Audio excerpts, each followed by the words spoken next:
நான் பாடும் ராகங்கள் யார் தந்தது? என் காதல் தேவி நீ தந்தது. உன் பார்வை என் நெஞ்சில் யாழ் மீட்டுது. உன் ஆசை என்னை தாலாட்டுது. பூங்குயிலே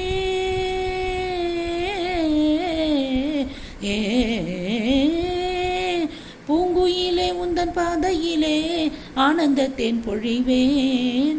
பாவை உன்னை எண்ணிக்கொண்டு பாடுகின்றேன் பாடலொன்று. நெஞ்சுக்குள்ளே நீயும் வந்து வாழுகின்றாய் கோயில் கொண்டு. ஆனந்த மேடையில் பூவிழி ஜாடையில் 1000 காவியம் நாடகமாடிட என்னது என் மனமே. கூட்டத்திலே கோயில் புறா யாரை இங்கு தேடுதம்மா? கூட்டத்திலே கோயில் புறா யாரை இங்கு தேடுதம்மா? கொலுசு சத்தம் கேட்கையிலே மனம் தந்தி அடிக்கிது. குமரி பெண்ணை பார்க்கையிலே ஒளி மின்னல் அடிக்கிது.